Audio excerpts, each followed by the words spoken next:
always been the sound of the banjo that, for me, even the worst banjo playing I've ever heard, I loved. I just like the tones. I like even good, bad banjos. Doesn't matter. I just really like banjo. It's something. It's a part of my family and life. Greetings, everybody. Thank you for joining me. This is the Picky Fingers Banjo Podcast.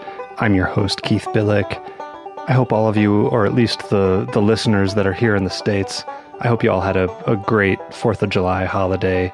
And more importantly than that, we need all our fingers for banjo picking. So I sincerely hope there were no M80 firecracker accidents involving any of you listeners. But I don't know. I'm pretty confident that I have some of the smartest listeners around. So I'm sure all of you practiced nothing but the pinnacle of fireworks safety, if that's something that you're into.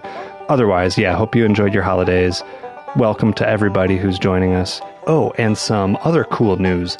The podcast that you're listening to right now, the Picky Fingers Banjo Podcast, was just voted by far the best music-related podcast. Now, the details are that voting was only conducted by one person, but that one person happens to be one of today's Patreon supporters of the episode. His name's Garth Bender, down in Peninsula, Ohio. He goes to the Gar Hall, and anyone who has played a lot of bluegrass music around the upper Midwest has probably gone through the Gar Hall at some point. It's a pretty memorable spot. It has a lot of cool history to it, and it's a nice area. So if you happen upon that venue, take a look out for Garth, but he had some really kind words such as that to say about the show. So Garth, I really appreciate that. The other Patreon supporter of the show is Jordan Covey. He's been a longtime listener, and he's a banjo picker down in Kentucky. So Jordan and Garth, I really appreciate your support.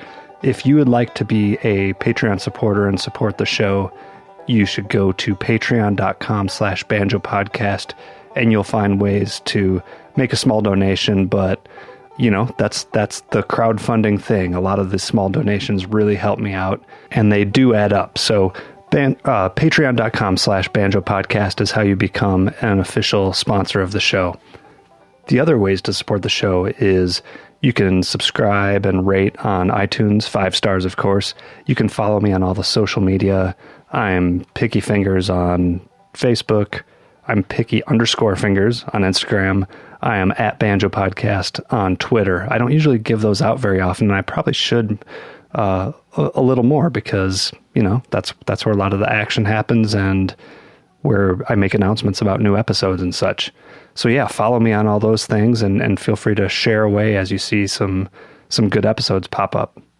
You can also contact me anytime at pickyfingersbanjopodcast@gmail.com with any comments or suggestions or questions about the show.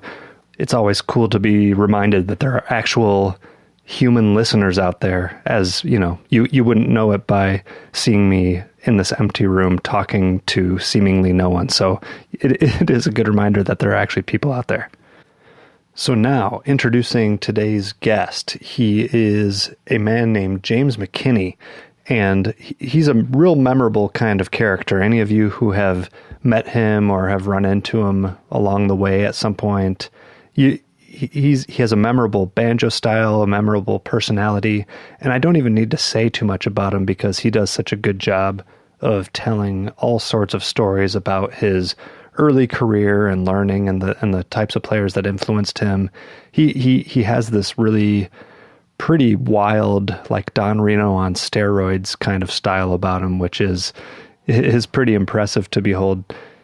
I had a lot of fun talking to him and listening to him retell all these stories about some of the real classic figures in bluegrass and country music.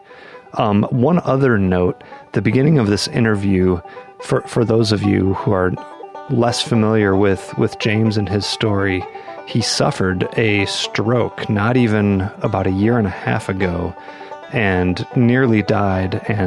But at any rate, that's some background information because the beginning of this interview picks up with me asking him about how he's doing with his recovery, and that's basically the background information that you need to know, is that he suffered a stroke some time ago and has had a lot of a lot of recovering to do, but he seems to be doing really well, and you'll hear all about it. So here he is, James McKinney.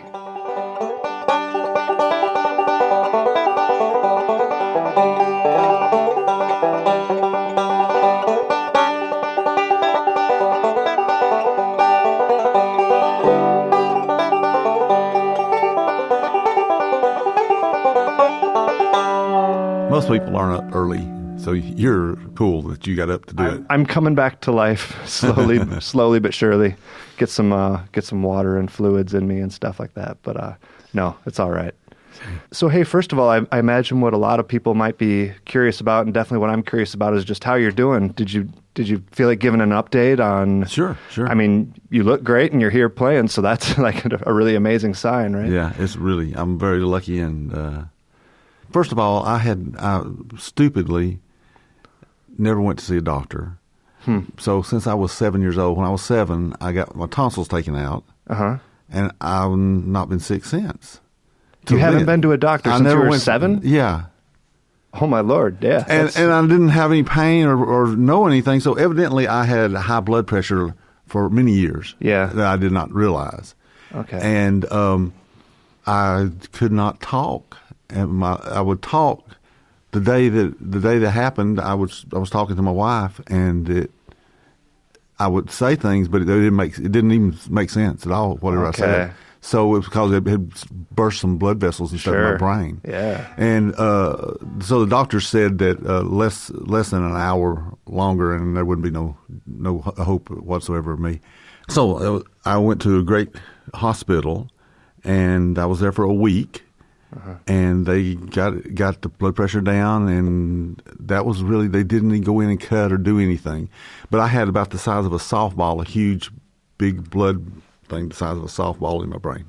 Wow. And so I couldn't think of certain things, that things wouldn't work at all. There was no linkage. Well, what they've discovered recently, which is kind of cool as a musician to realize, is that when you have blood vessels that burst and you have blood, it shorts out the cells. The cells do not operate anymore. Yeah. But slowly your body will absorb that if there's no damage. There's two types of it.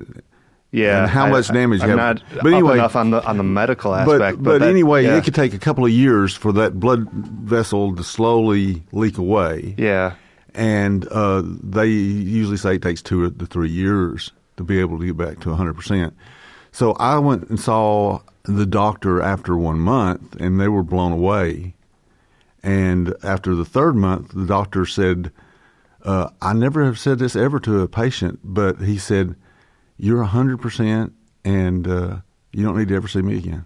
That's fantastic. Yeah. I'm so glad to hear that. And hats off to Nikki for all the stuff acting she so did. quickly Yeah. and taking real good care. Yeah, so that was the cool thing. What I did is for 3 months, when I was waiting to go back to work, for 3 months I would practice like 10 and a half hours every day. And singing and playing. Yeah. And by working both sides of the brain and the connections between the two hemispheres, it helped flush the stuff faster.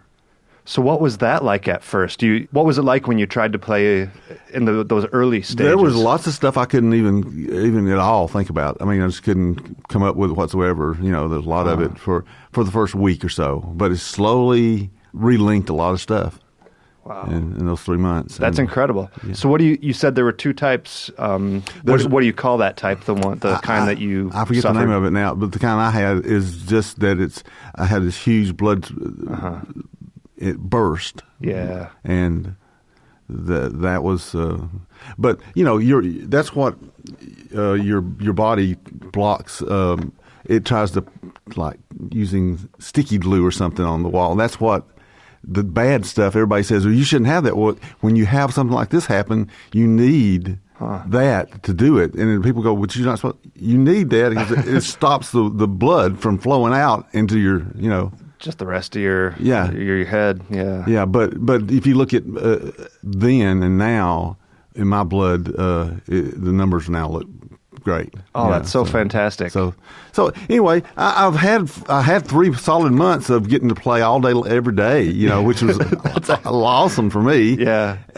And I've changed a few things. There's a few things that I thought, well, I'm going to have to relearn this because it's the linkage is just I cannot get the link. There's still a few things that you know that you're not quite back to how you they'll never were be before. back. Yeah. I know they'll never be back. And so so I either relinked and recreated and repracticed and worked on it, or I thought, well, there's a couple of things I thought, it was pretty good the way I used to do it, but there's a better way that I could do. I'll just do it something different, new in that. And so I changed a few things. Yeah. What do they say? The necessity is the mother of invention. So you're forced into some creative thinking. Yeah. I guess. So that's kind of cool. It sounds like you're looking at the positive aspects of it, so that's great. Yeah, well, I'm pretty close to 100% now back. And I mean, almost every single song I've ever played, I can play it like that if I want to, or I play it even. Oh, that's so great. Things. Well, I know everyone's really happy to see you here and doing so well. That's cool.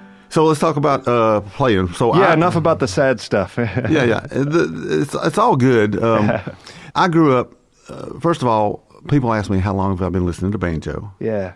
And so I've been listening to banjo longer than I've been alive. And my mother was pregnant with me, and so she broke her ankle. So she sat and rocked with the other foot, because it didn't have the broke ankle, and played banjo, waiting for me to be born. So I heard it in the womb. Right up against her belly. It was I loved it. And this has always been the sound of the banjo that, for me, even the worst banjo playing I've ever heard, I loved. I just like the tones. I like even good, bad banjos. Doesn't matter. I just really like banjo. It's something. It's a part of my family and life. Yeah. So my mom passed away 2 years ago. All right. At 88, and she sat and she played banjo. She had it in her stand beside her chair. She put it down, went to sleep, and that was the end of it. Wow. So it's sad that she's gone, but a beautiful way for it to happen. A poetic ending. So ended the way yours began in some way. Yeah, it really did. And so anyway, I grew up hearing old time banjo. She frailed, and my grandmother, her mother, and her father, they frailed also. So I grew up hearing them. So where is this? Where did you grow up? Fort Payne, Alabama. Okay. And I have a new album I'm working on right now that'll be ready in the fall, and there's a song in it that I call the slapping song. I think you may have heard me do it before, but anyway, it's my grandfather's song. He would do it, and he would do it with his Barlow knife and slide banjo. So it's some blues stuff. It's very cool. So I recorded that, and I'm really happy with that. Do you actually use a Barlow knife, or you use a slide? I actually use a slide, but I have his Barlow knife, and sometimes at home I'll do it, but I don't carry it around with me because I'm afraid I'd lose it. I love it. But you can't fly with it either, I imagine. Yeah, exactly. But, when I was a kid, I was like a little kid. I would follow him around and beg him, hey, play slide banjo for me. And he would do it. He loved it. Cool. When did you start noticing that you wanted to play too? Well, about 14 or so, really, when I got serious about it. And I was home from school sick one day by myself, and I snuck and got Mom's banjo out of the... Was that not allowed? You weren't supposed to do I wasn't supposed to mess with her banjo. That's her thing, Yeah. And so I snuck it out from under the bed and got it out and started... And by the time they got home, I could play the first song, and it was okay. And then I just got better and better quicker, very, very quickly. And so by 15, I won the Southeastern United States Banjo Championship in a bunch of these contests. I'd won... A friend of mine said that every contest he's ever seen, I won. And I when I was young... So he's your good luck charm, it sounds like. It's just weird.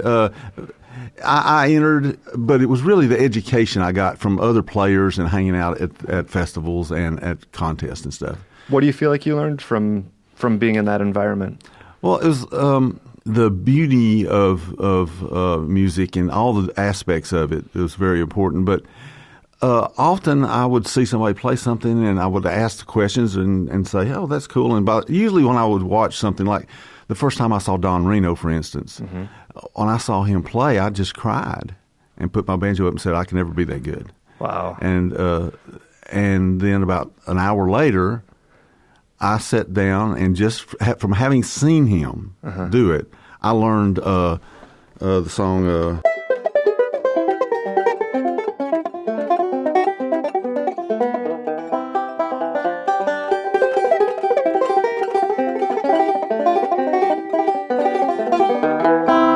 Little Rock Getaway. Little Rock Getaway. So Nice. I saw him. I'd never seen anybody play. I'd never heard it before. But in one viewing of it, I then sat down, and within an hour or so, I could play it. And you were able to just your In my- memory was in my such that head. you noticed so much what his It where his was a fingers were. recording. It was like it was so impressed me. So it was like a physical picture in my head. Everything he did, and oh boy, when they asked him to do it, and he said he had this breath he did, and he's just like, he went, okay, and he did it, and he played it so well, and I became friends with him, and he showed me a lot of cool things. And there was a contest, and I did not know he was playing the next day, so I entered the contest, and I won the banjo contest. And but I didn't know he was one of the judges because the judges were out of sight. Oh, yeah, right. And so that night I was playing, and I broke my first string, my D first string. This is before the contest or after? This is right after the contest. Okay. I broke the string, and I didn't have a string. Yeah. And I thought, man, I'm going to be at this festival. I'm what going a to be bummer. here Yeah. all weekend, with no string. Yeah. And I didn't know he was standing behind me listening to me jam in this jam. So in about 5 minutes, I was sitting there going, well, I guess I'll put my banjo up. And he came up behind me, tapped me on the shoulder, and I turned around, and he said, hey, here's some strings. I knew you needed some. I was that's like, great. he had gone to his bus and got strings and gave them to me. Oh, how and so cool. that's how I got to know him. And of course, he'd already heard me play. And he had just awarded you and with- awarded me yeah. the contest. So he was the nicest guy, and he showed me so many cool things on the banjo. Are you able to demonstrate something that he showed you? Let me share something. There's a couple of things that I'll share with folks because Yeah, that'd be wonderful. one of the things he taught me. Let me go to D.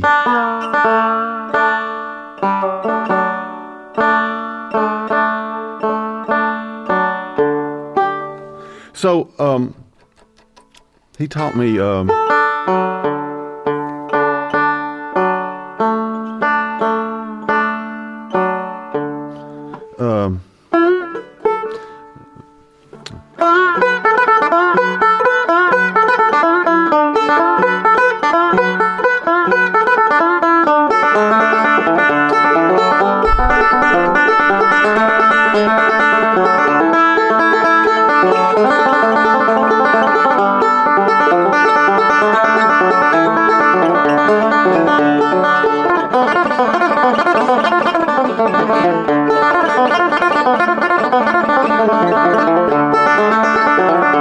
So he taught me that. Well, what was interesting is I watched him playing.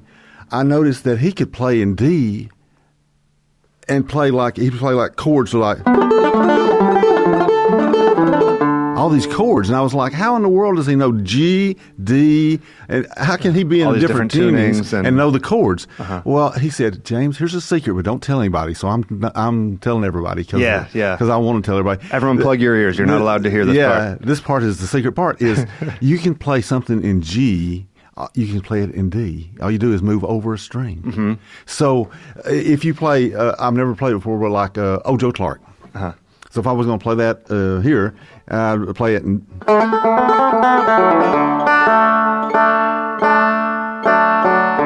So that's how I just move the over one string over, and I can play all the chords. And as long as you stay off of that high D string. Right, and you can, most of it, if you're in the key of D, you leave that first string, you can use it as another pedal point. Yeah. It flips your drone string to the top. So you can, all those things you normally do in G, you just play it in D. Yeah, So- that's a great, quick and dirty way to get To get started. Yeah. And it gets you the chords, so you can at least play backup behind people and play in D, Exactly, yeah. and which is a great thing. Was part of what he showed you? You had those single string triplets on one string. Is that something that he showed you how to do? He showed me too? exactly how Exactly right. So it's like using a forward roll on one string is the way he did it. Yeah. He didn't do too many triplets. That was one of the few ones that he did triplets with single string. Yeah. Because single string, he mostly did single string. He would use his thumb and index and do alternating like you're using a pick. Like a instead of flat doing- pick, right, yeah. And of course, he hung out with Arthur Smith and these guys on guitar, and he played guitar, so it just easily went into the banjo for him. So he was one of your main influences, and I definitely hear a lot of him in your playing, of course. Yeah. Was there anyone else noteworthy that you remember really trying to learn a lot from? Well, I loved everybody. You know, I listened and wore out their records, you know, before I moved to Nashville. When I was when I was 18, I moved to Nashville and started living there and playing full time for a living. And I never had a lesson at this point, except the little bit that Don Reno had taught me. Yeah. But everything else I just kind of figured out pretty quick on my own. And I wanted to learn more theory and stuff. I wanted to advance with my playing, you know. So I heard that a guy was coming to town that was going to have a 2-day workshop. Mm-hmm. And it was Bill Keith.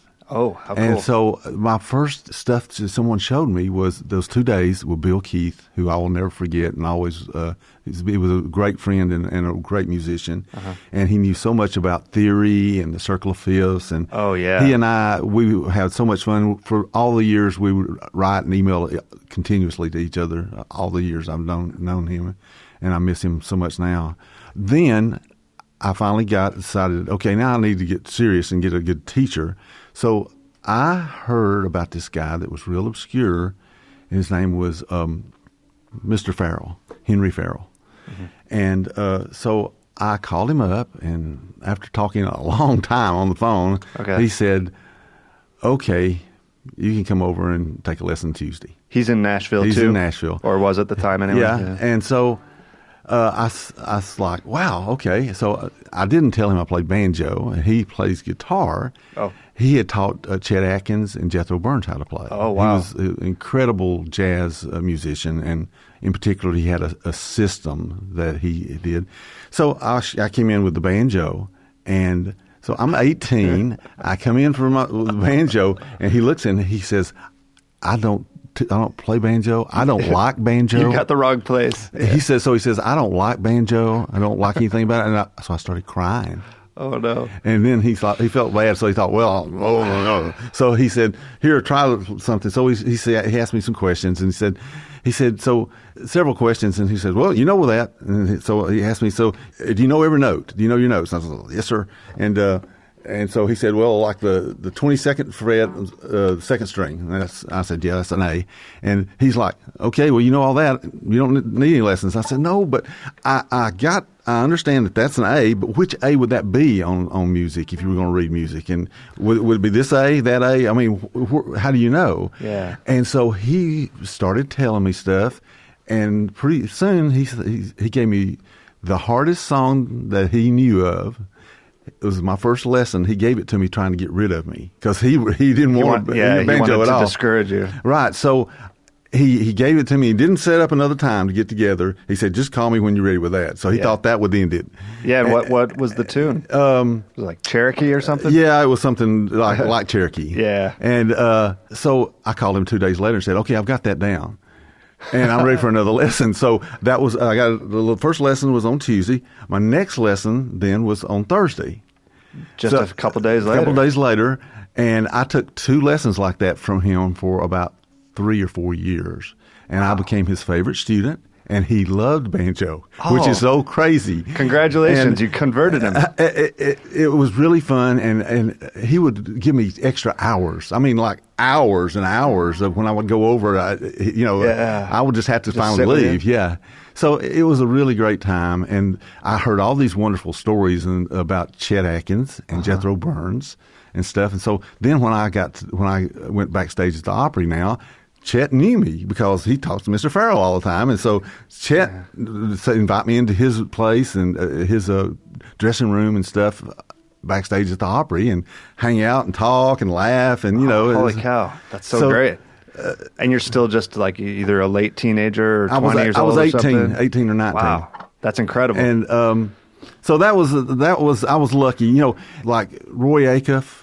And the great guitar player that played with him was Charlie Collins. Mm-hmm. And then the dobro player, Pete Kirby, was his real name, but Bashful Brother Oswald was his stage name. I became really good friends with them, and I go backstage and hang out with them in Mr. Acuff's dressing room and play, and it was just so nice. That's a heck of a group of friends you found for yourself. That's and for sure. It just happened just by me going into a music store. It's the day I got to Nashville. I went into this music store just to jam.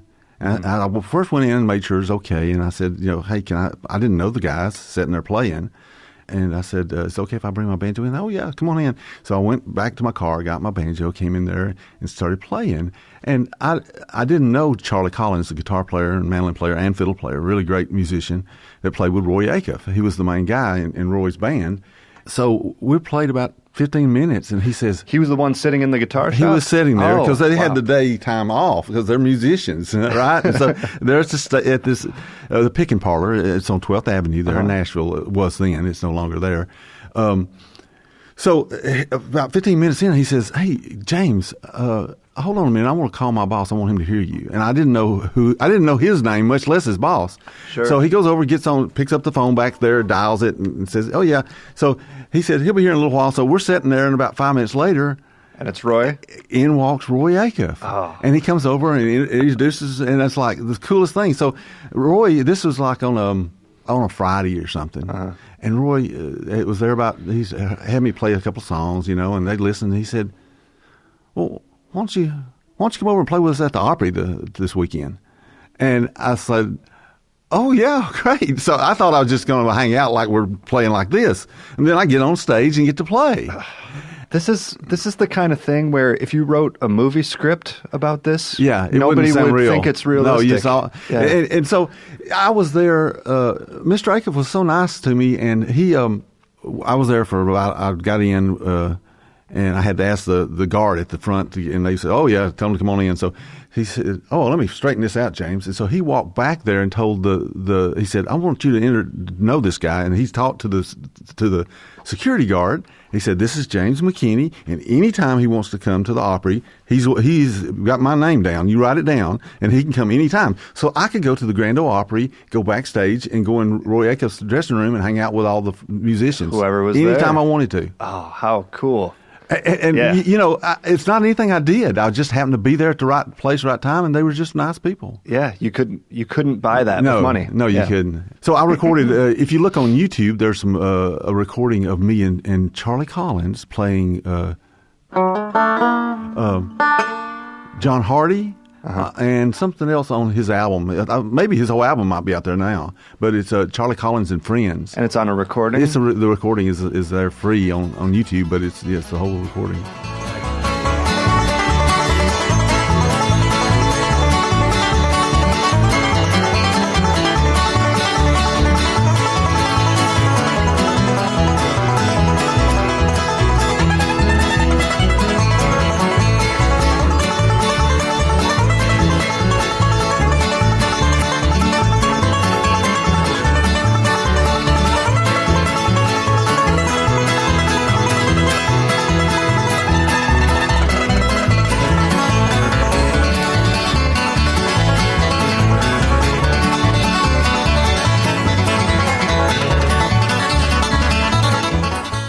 It's fun because that was in my early days. I mean, if you listen to that was me within my first year of living in Nashville. Yeah. So you still hear me, but you'll hear, wow, James has learned some things after that too. Yeah. And so I would hang out with them, and Charlie Collins was great on all the instruments, but Pete Kirby, he played frailing banjo and played dobro. That's what he was known for, his dobro playing. And I remember I was sitting with them one day, and they did John Hardy and sang it. And I never heard the words. I'd heard people play it as an instrumental, but I didn't know. That was long before Tony Rice recorded or anybody that sang. Right. Yeah. So I was like, oh, there's words to it. I just blew my mind. And so I learned from Pete.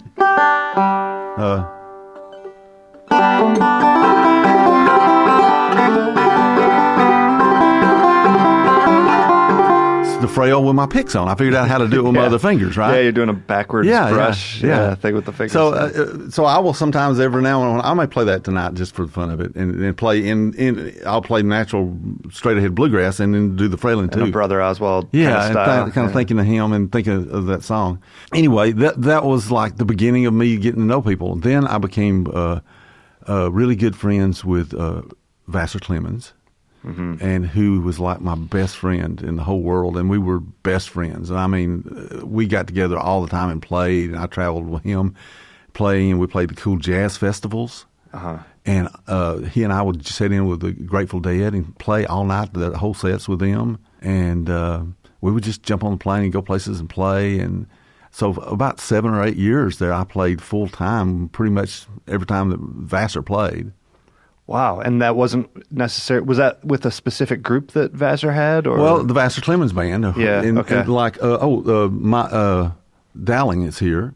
He was in the band with us. So, he was. I didn't know that. Okay. We were talking. How cool. He would play guitar, and it was like, it's good to see him. I hadn't seen him in a while, and he played so good last night. Oh, yeah, sounded fantastic. But so I knew one time we were playing, and somebody said John Belushi's brother. He played guitar, and so somebody, I don't know who it was that knew him, said he really would like to play. Why don't y'all let him go play a gig with you? And so I looked at Vassar and we said, sure. We didn't know him. We didn't. Yeah. So don't know if he's any good or anything. Yeah, and he became a very famous actor then. But it's funny. Just running into all these people. I have so many questions. What would be the first one? So you play with the Grateful Dead. You're looking at a guy who I don't listen to them so much anymore, but I definitely went through quite a phase. So that's really interesting to me. I don't even know what to ask you. What was that like for such a young guy to be playing with? It was really... that's quite a scene to it was a whole different mindset, into. And they'd have so many musicians on stage, and it's just like 3 drummers and, 4 keyboard guys, and it was just wild. And do you remember what year that might have taken place in?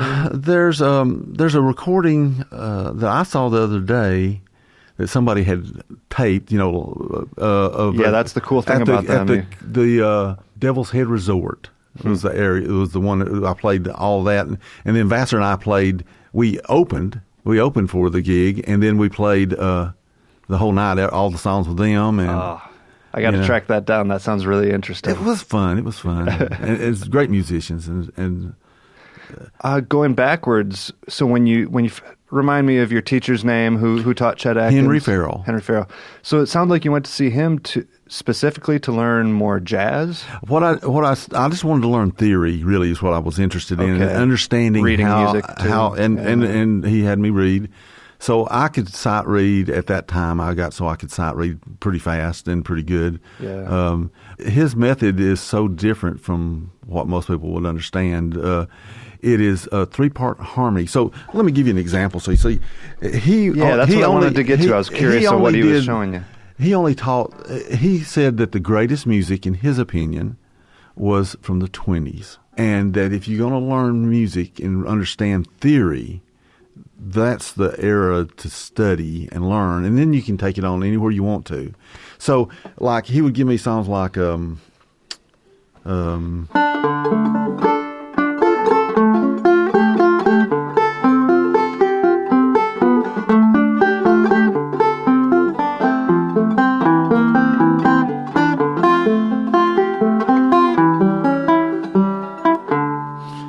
Blue Skies. Blue Skies, yeah. Blue skies all the day long.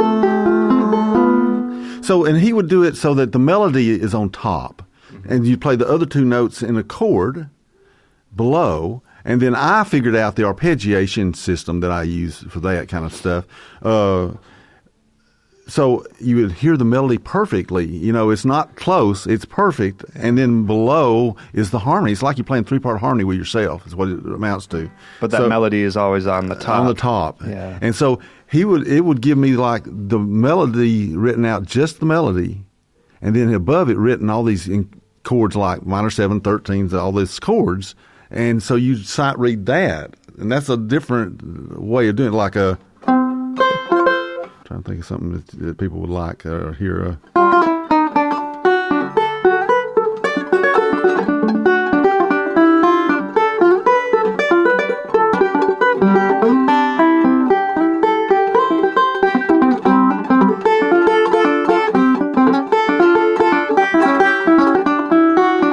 So that's 3-part harmony, playing the melody on top.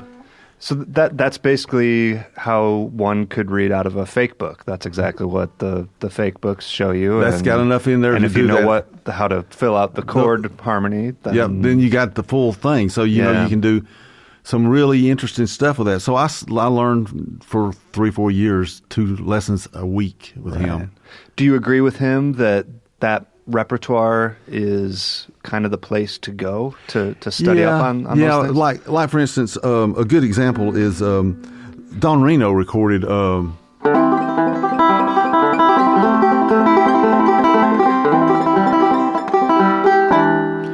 so World's Waiting for Sunrise.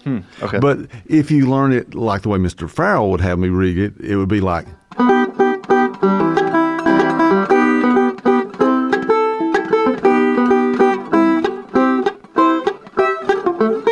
So you hear the. It is more like a jazz guitar way of doing things. Right. The chord melody. Right. Yeah. So those are the kind of songs that we studied, and then from that I learned that this song was written. The first chord is, so it's that's an augmented chord, right? So I learned that was the first song that he had me to understand how augmented chords work and what they do. It creates a tension to then C, so then augmented, then A minor, then augmented, C, but all going up the pitches, Yeah. So it's really interesting studying them and learning, okay, so that's the best use, from his opinion, the best use of using an augmented chord. To use as a tension right before. And if you look at it physically, so it's... So I've learned, like, when I'm playing, I'll try to use it as a smooth way to push in. People, I very seldom ever, I don't know, hardly anybody's ever said, "Oh, you play a lot of augmented chords." Yeah, it's not something that people are used to. They never hear it. Right? They don't hear it because it's so. They hear this. That doesn't sound like an augmented chord. Now, if I went, yeah, you go, "Oh, I hear it's augmented," but what you hear. Bit more subtle. Yeah. And so that was kind of the way he thought was the more appropriate. So he wanted you to study the 20s and 30s songs, and that's all he would let me touch. It's great. It's great material. People are still playing it. So, yeah. So then after a couple of years, the 3 years with him, I wanted to get more technical as a player. So I found this guy who everybody talked about in Nashville, and he was just an incredible technician. I've never seen anybody with more technical prowess than this guy. And so I studied with him a couple of years. He just had the speed and the quality, but it wasn't very musical. Huh. Okay. But that's why he's not known, because it's not the musicality of it. Do you remember his name? No, I'm trying to remember. The one after that, I studied with Lenny Breau. You know who Lenny Breau is? the jazz guitarist. I studied with him next after that. And I learned some really good musical stuff from him. Oh, yeah. Can't even imagine. Yeah. And I took from David Baker. I don't know if you know who David Baker is. I don't. I would drive up on my day off. I would drive all the way up into Indiana and go to the college where he taught. And he taught bebop and jazz. And so I studied bebop with him. And I did that for about a year and a half. And I wished I'd taken more from him. The guy who plays fiddle with the Grisman Quintet, Darryl Anger? Darryl Anger, he went to that school and studied with him. That's who he studied with. Oh, okay. So that's where he comes from. Yeah, how cool. Are you able to distill what you learned there into like any if people want to play bebop or want to get into jazz, what's like a really important thing to work on, would you say? Yeah, well, one of the main things, there's a lot of elements, but one of the main things is learning how to play the bebop scales. Their chromaticism that's an added, there's 2 or 3 ways to add this notes. So if you take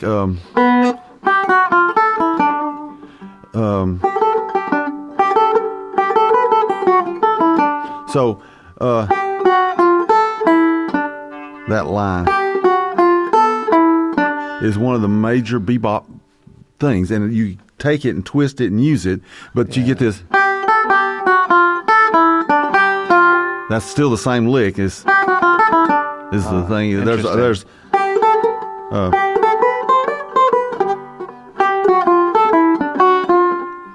and so from that he would teach you.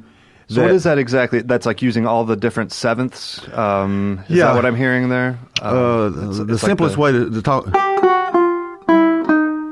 So what you're doing is that particular one I'm doing a G scale. And when I get to the E, then you go E sharp, and then so E, F sharp. So there's a chromaticism. Right, yeah. So, and when you use it only going downward.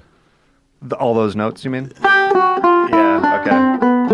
And what that does is instead of having our 7 notes, it's now got 8 notes. Mm-hmm. And what it does is by putting it in and taking it downward, every time you pat your foot, you're now on a chord tone. Right. That's what jazz bebop. That's the whole thing is getting. So you're. If you don't play the extra notes, which is either that one or there's one that you play in between, you can do that one too. But it doesn't keep you as good on major chords. If you don't do that, then you have to go oompa oompa, which is rhythmically you have to over. You would be accenting non-chord tones otherwise. Yeah. So you start the rhythm. You have to like overdrive the Mickey Mouse thing.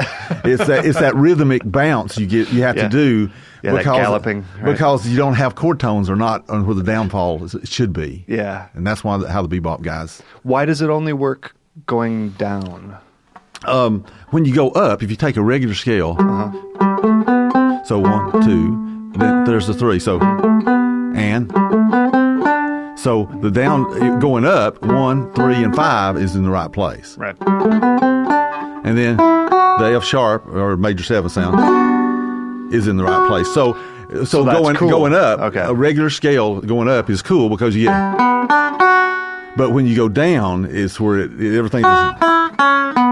It's the wrong notes going down. That's why you add that note. That makes sense. Yeah, especially in a jazz context. Yeah, for sure. That chords and stuff. Learn.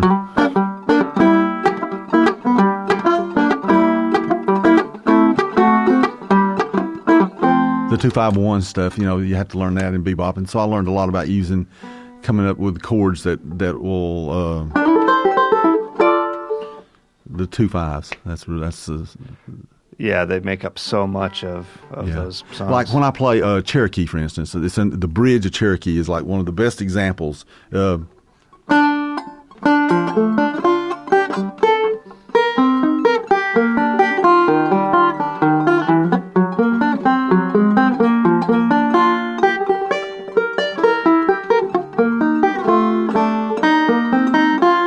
that's the A part. The B part is.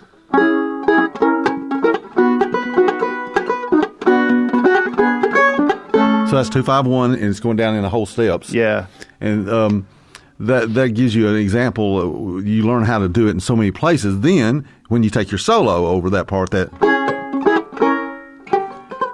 so like a.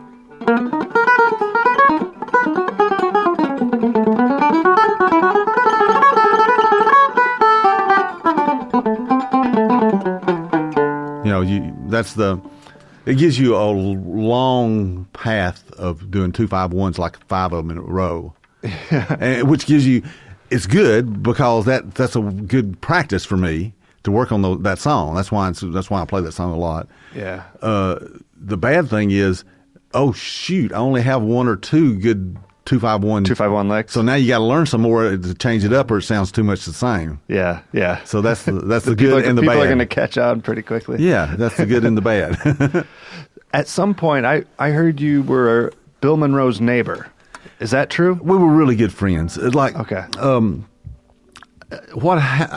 first moved to town when I was 18, I had on A1 Oak Park Apartments where I lived. Mm-hmm. And it was only less than 4 or 5 blocks, but they were big blocks, was where his office was, on Monroe's. And also, across the street from me, there's this guy, Red and Birdie, and they lived across from me, and they were really nice, but they were good friends with Bill Monroe. Mm-hmm. And what they did is when Bill would be out playing, they would go and feed his animals and take care of his farm for him. Okay. And he played mandolin, she played bass, and they were just sweethearts. Yeah. So I got to be good friends with them because they lived like less than a block away from my house. Sure. I'd go over and see them. And they were so nice. They said, are you eating? Are you doing okay? I mean, they were really nice folks. And I was 18, and so in the wintertime, it was harsh to make enough money to play banjo, because all I did was play banjo, right? So he was a painter, is what Red did. He would say, if you need some money, you could come and help me paint and stuff. So there was house painting? House painting and stuff. I never went but maybe one or two times, but because other people needed the money worse than I was needing it, because I was doing okay getting started playing. Yeah. But they were still looking out for you. But they were family. Yeah, and that's so great. So it was not a surprise that every Sunday, if Bill Monroe was in town, Bill would come to their house, and we'd make homemade ice cream and sit and talk. And me and him were friends. And he asked me about 4 different times that I remember that he wanted me in his band and asked me to join his band 4 different times. But I never did. I was just too busy playing with Vassar and doing this other, more outside stuff. So were you more into that, or you just I loved his too, but there wasn't much money, and it was riding on a bus, not as good of money as what I made playing with Vassar and us really seriously playing. But I really thought about it hard every time, and I still, and so every Tuesday night I played. I had Station In. It was my my thing, and Vassar would do it with me. So every Tuesday night in the wintertime and the summer, unless we were playing somewhere and I get somebody else to fill in, me and Vassar had Tuesday at the Station Inn. Okay. And if Bill Monroe was not out playing, he would always come to the Station Inn with us and show up. And he would sit in front, like there's a place where he always liked to sit. And I'd look at him, and he'd give me the nod of did he want to play or not want to play. Sometimes he just wanted to listen. And you knew how to just read his body language. I knew him well enough, because we sit for hours talking about fox hunting and stuff where you sit and listen to the dogs. I grew up with that and went hunting all the time and fishing. And so he and I had this very common thing where I came from and he came from. Yeah. So he would nod and he would get up and play. And I remember one time he played Wayfaring Stranger. Okay. So he played Wayfaring Stranger. He said, James, take a break. So I took a break. He said, he sang another thing. He said, James, take another break. And he had me 4 times in the same song play 4 times breaks. And that's like a pretty slow song. Yeah. It's not like your typical banjo ripper. No, but he wanted to hear me doing that for something in his mind. And I remember that night, and we got through. He said, that was very, very good. He said, James, you really should be in my band. You should just come and start playing with me now. And I said, well, I got gigs already planned, Bill. And, but it was way cool. Yeah, that's really nice. Him and his ice cream must be a distinct memory for people, because I had Jens Kruger on the show recently, and that was something he mentioned. He's like, I always remember every night, I think he said it was at midnight or something. He's like, ice cream time. Oh, yeah, he loved ice cream. So, and us making our own with putting bananas and cutting them up and stuff in it. It was really great ice cream. Gourmet stuff. Yeah. The first time that me and him were sitting and turning, it was just us two doing most of the turn of the ice cream. And the other guys were doing, I don't know what they were doing. Yeah. But he said, James, go get your banjo. Because we finally got it so you couldn't turn it, Yeah. And he said, go get your banjo. I want to teach you a song. And he taught me Jerusalem Ridge. That's where I learned it from him. It's funny. During the ice cream break. Yeah. Waiting for it to be ready, you know. I had somebody come up to me, several people have come up and would say, no, you're playing Jerusalem Ridge wrong. And I would just look at them and go, well, okay. There is time. There's a timing thing. There's extra beats, 2 extra beats actually in that on that part, and it's there, and you can't. It's there. Yeah, it's a very odd. It's odd, tune. and so really I've had people tell head. me that I'm wrong, and I go, "Well, I know Bill taught it to me, so but I don't argue with people about it. Yeah, it's not worth it. But it's a cool song. It's one of my favorite songs. I just like it. It's very cool. Let's see who else. And I played.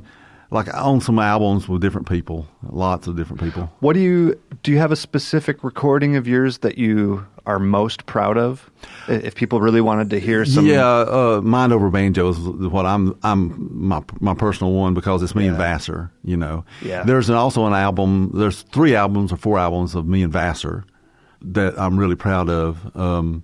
There's an album of me and Vassar, Kathy Chiavala on bass, and Bobby Clark playing guitar. Okay. The 4 of us, and we traveled for a year hitting bluegrass festivals and doing that together.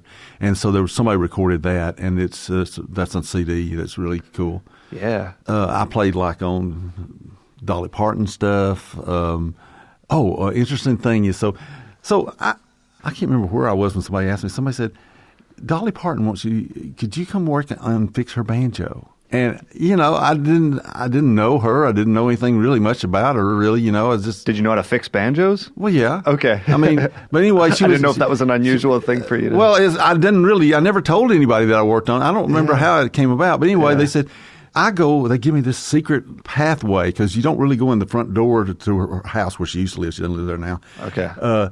Anyway, you go around to the back and you wind through its way to get to it. So I did it, and I got there, and it was her, nobody else. And she said, "Oh, please come, James, come in. Well, you want something to eat?" And she's trying to fix food for me and be nice. She said, "My banjo it doesn't sound good." And so I adjusted it and got it to sound good. So she was going to go play in a TV thing where she was going to play the thing she plays banjo on a song. And so she wanted her banjo to sound good. So I did it. And then she kept trying to give me money. And I said, no, I just, I spent a couple of hours with her, got it working great. And she said, no.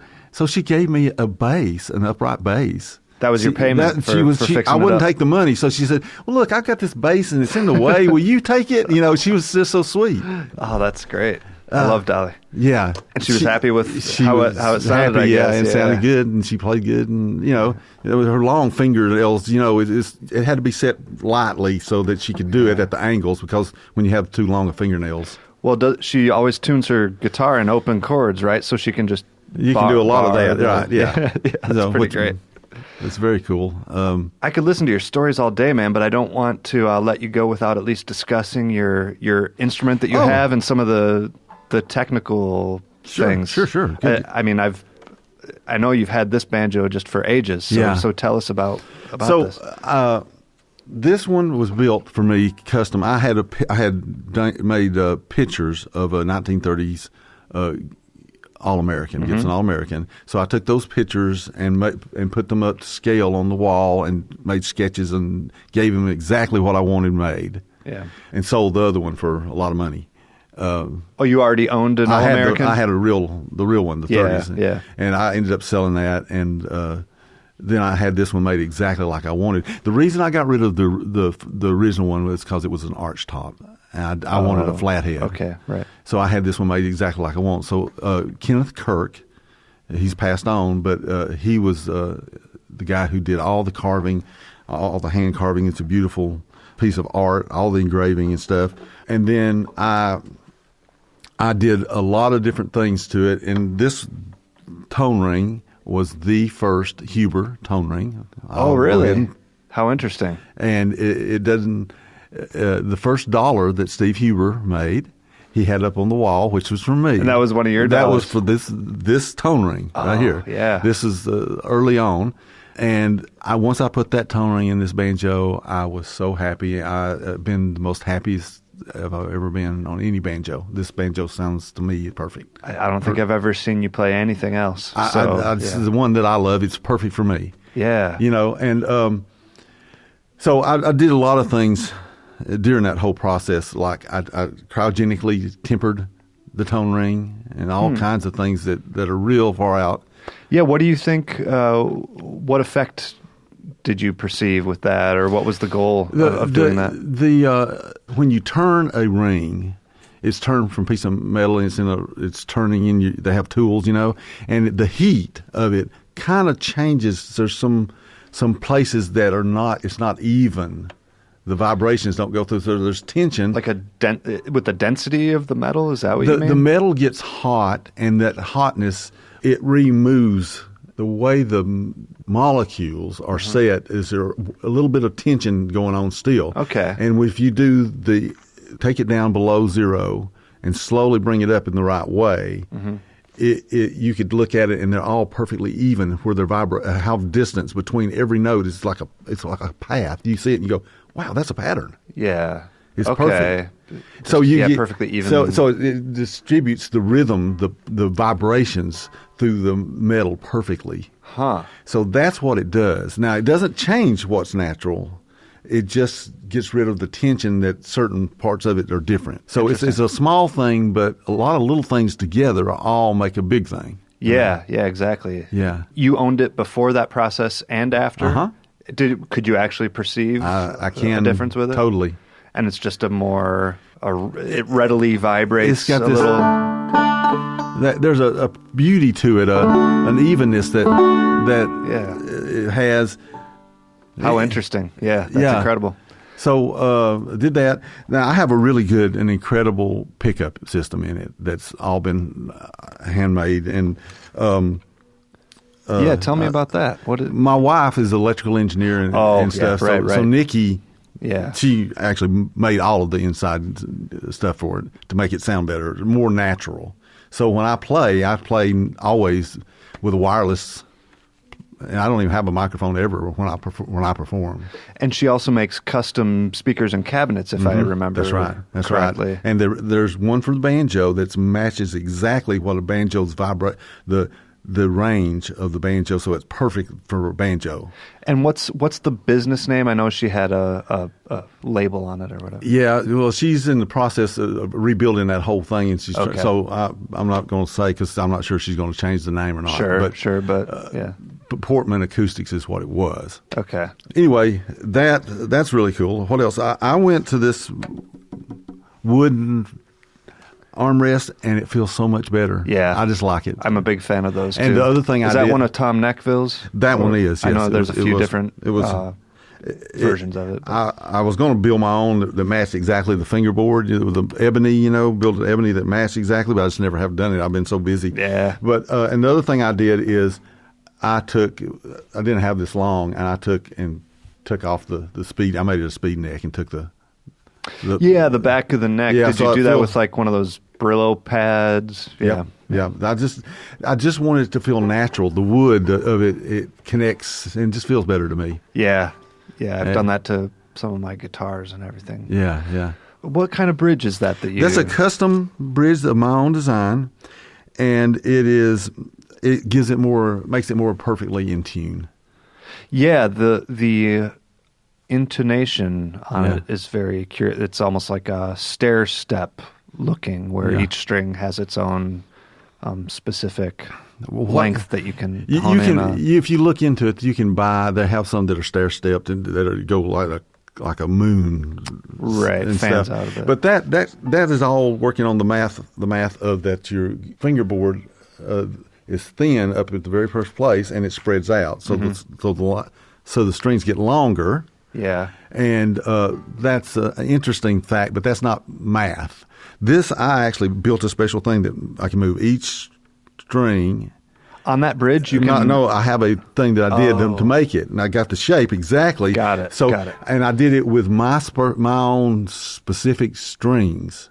There has to be so it'd be instrument by instrument because it has to be perfectly. If you want to try to get it as close to in tune, throughout. So when I put a capo on, generally I don't have to tune or do anything. Oh, that's incredible! So not only instrument to instrument, but even the type of strings you use need to be. It has to match precise. Exactly. Yeah. If you're going to really get, and then once you get this template made, keep those strings always the same, and then and that's And I imagine your head tension has to be the same too for that to work exactly. It sounds like yours is relatively low tension. Is that true? It's fairly low. It's I know exactly what mine and what kilograms of pressures on mine, and that's what I always do it exactly the same. And as a matter of fact, I tested it yesterday.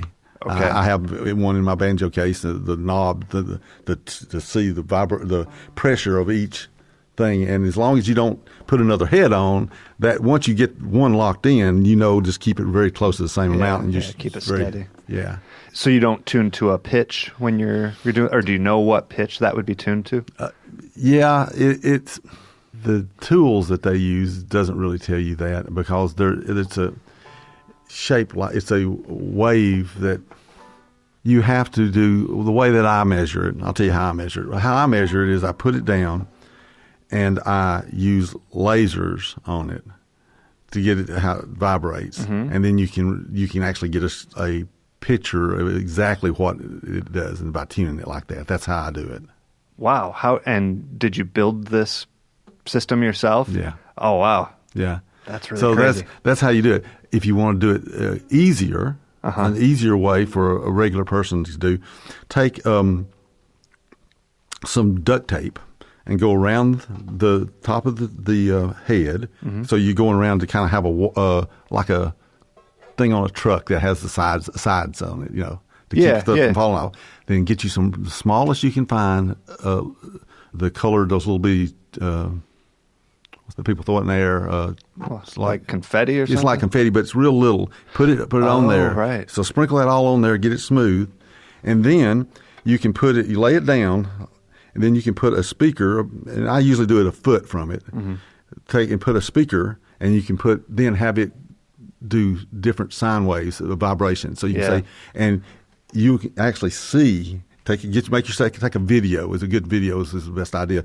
Take a video, and you can see you'll see it move and curve, and it has patterns and all that. So you can actually then go, oh, now tighten it up and say, oh, now it's moving here, and you can actually adjust your head and learn. See the parts of the banjo head that are maybe inconsistent. So if you're wondering, the best one to look at is the bass string, because it's going to go generally up in this way if you're going to get it really smooth.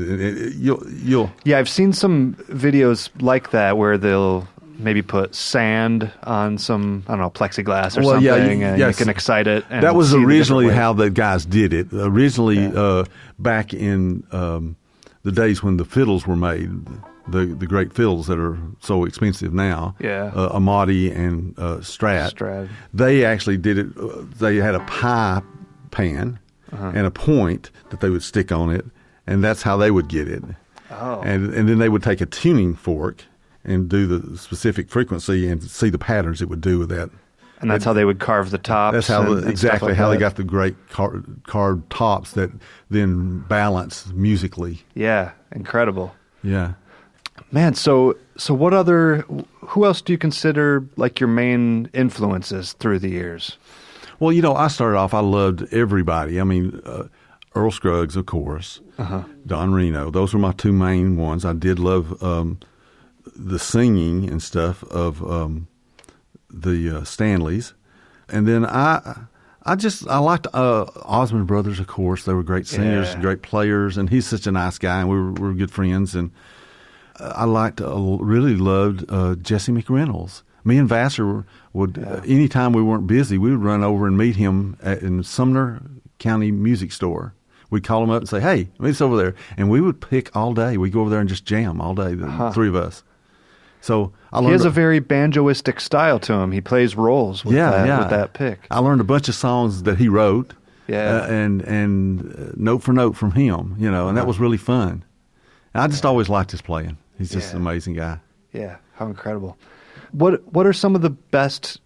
You teach at these camps and everything. What do you find students asking you about the most often, or is there any advice that you find yourself often giving that you think people should know? The main thing is a good right hand is really important if you're going to go on to be a serious player.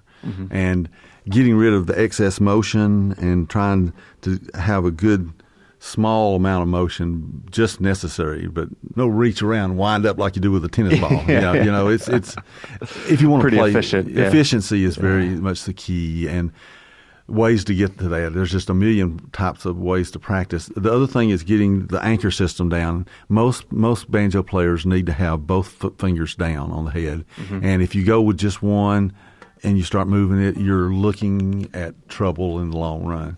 What do you think the risks of doing that are? Pretty high if you don't have both fingers down. Like, what is that? What's the problem that creates, I guess, is what I... Okay, so if you hold your hands up, which I can't see, but if you hold your hands up... Like we're doing a patty cake like or something. Patty cake, and then you pull down your ring finger, you can pull down quite a way. Okay, now straighten it back up. Yeah. Now just pull down the little finger without moving, and you see it move. Yeah. Right? Yeah, it's tough. The reason that it moves is out of 90% of all people on the earth, the little finger and the ring finger of either hand are tied together to one muscle that pulls them, and it's kind of like a little angle. So you can pull it a certain amount, and then you can't do the rest of the way. And if you do it, so knowing that it's one muscle and those two tendons are actually tied. Now, if you're in that 10 percentile, they can do this, and I can of course open my little finger, but I can't open that one without moving the so take. And if they can do that, then they could use one finger and it would get away and it would never give them any problems. But if you have the two tied tendons, which it seems like we both do. Yes, most folks do. 90% of us do. Yeah. If your tendons are tied and you allow it to move, if you move, I'm showing you, wish I could show everybody, but if you have your little finger down on the head and you allow your ring finger to move, mm-hmm. you're really not got a good anchor system, because if you're moving that ring finger, the muscle that actually pulls and makes that happen is only one that's also pulls that one. It's just kind of you have to pull a little farther to get it to move. So basically you're saying that my anchor, you're forcing the joint to kind of lock. Yeah.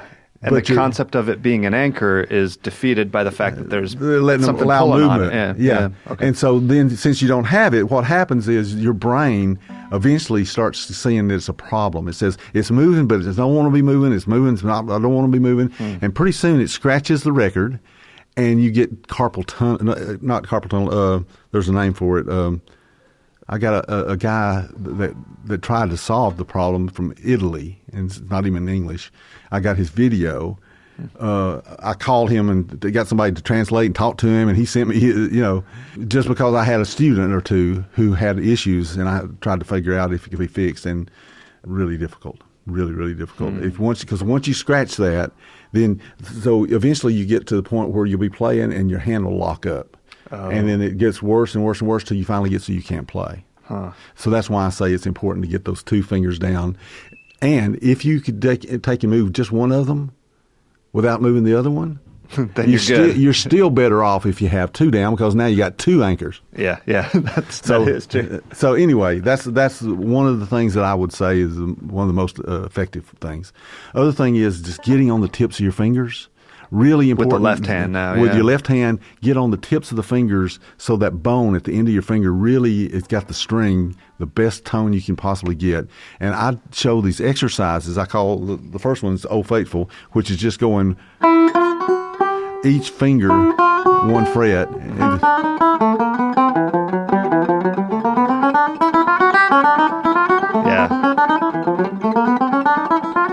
That is just do it slow every day. I take 30 minutes or so and I have these set of exercises that I do every day that gets the coordination skills going on in my hands. Yeah, and just make sure they're all nice and clear. Clear, that's the real thing.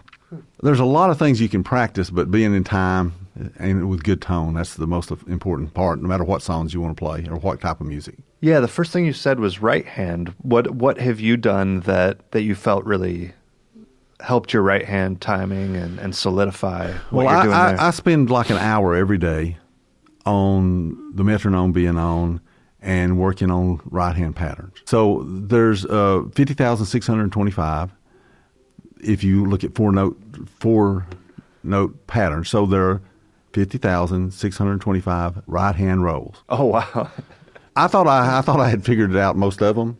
And one day I was driving the car. We're coming back from a gig, me and Vassar. We're talking, And I said, well, I think I've hit all the rolls that you do. And he said, yeah, that's good. And then I said, yeah, there's, and then I started calculating up the math of it. Yeah. And I was like, no way, because it came up to over 50,000. I was like, that can't be. And I did it. So I had this like hour-long discussion talking with him about it and thinking about it all the way home because I was driving at the time. And I thought, no, that can't be. So I went home and I actually did it on paper. Working out on paper? Yeah. And so then I sat down and I wrote out all 10,625 possible patterns, every single one of them that you could possibly do. So this is every combination of both right-hand fingers and 5 strings? Yeah, all permutated. All the permutations, exactly. And so I wrote them all out, and I set apart going and working on every one of them. So it took me 3 years with an extra about an hour extra it took me 3 years to get. So I went through the whole pattern. As I went through it, I took a highlighter and I highlight the ones I liked. As I found roles that I liked, I thought that you didn't even know before. Maybe I knew 20. Yeah. And so I was like, there's all those that I didn't have a clue about. So I actually spent a lot of time, and those are just the 4-note ones. Right, and once you go to eight note ones and 13s or whatever. Yeah. But go ahead. Well, nobody will ever question your dedication, I don't think, after hearing about that. Well, yeah, and that's I spent incredible. A lot of time, but it was good for me because sitting there and some of it's dumb. Some of it would be like, but with the metronome and practicing it for an hour, that's a really good day of working new things and stretching out, and then. So that and the single string thing, I've spent a lot of time on single string, and of course doing the Celtic stuff too. The triplets and stuff in that. That's right. That's good stuff. Right. And I play probably 10 or 15 minutes every day without my picks on. So really, and it doesn't alter it because I have my picks bent so far along that it's very natural. That's where the tip of the fingernail would be if my fingernails grow out. So it's very natural. So there's no difference between A and B for me. So it sounds like you still really enjoy practicing. Oh, yeah. After all these years, you still get a lot of I spend enjoyment out of it. 4 to 5 hours every night. Every day on working on studies and new things I'm writing up and doing. Yeah, that's incredible. What is something that you're currently working on? Is it something that's playable, or are these just kind of abstract ideas? I'm going to record this next week or so. It's a tune I wrote for Nikki. I'll play a little bit of it for you because it's pretty. It's I love it. Yeah, it's called "Sweet for Nikki."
Cool. Yeah. A lot of really interesting parts to that one. That's good. Just different, and I'm sure she loves it. Has she heard it? She is working on it actually today. She's at home working on her lines that she's written for the bass. Yeah. Yeah. So hopefully we'll get it recorded in the next week or so. It'll be on the Blue Banjo, the new CD that's coming out. Oh, that's great. Yeah.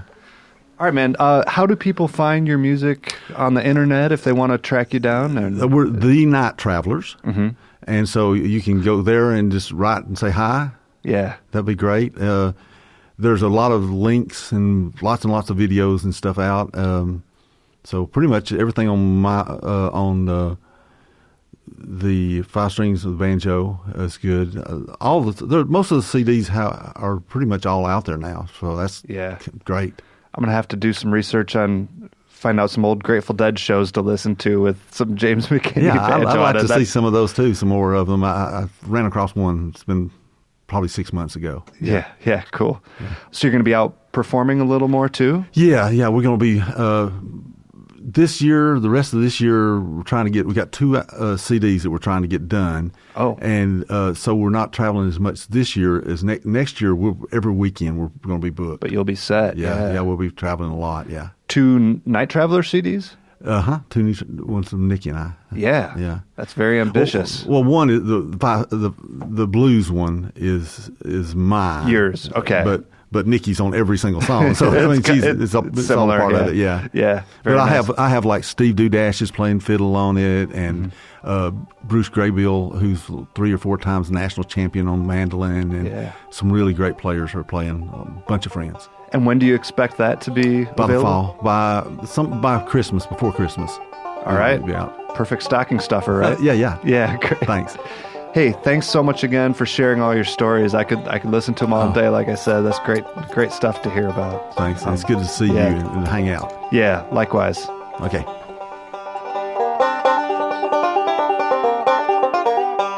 Thanks, everyone, for listening to this episode of the Picky Fingers Banjo Podcast. The sound clip you heard was from Charlie Collins and Friends. It was John Hardy.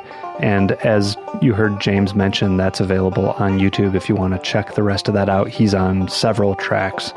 This episode was sponsored by Jordan Covey and Garth Bender. They are the ones who went to patreon.com/banjopodcast and chose to be sponsors of an episode. So thank you guys so much. It's very much appreciated. Contact the show at pickyfingersbanjopodcast@gmail.com. Follow me on social media, do all that kind of stuff. Yeah, I guess that's all for me. I thank you again for listening and hope to see you next time. Cheers.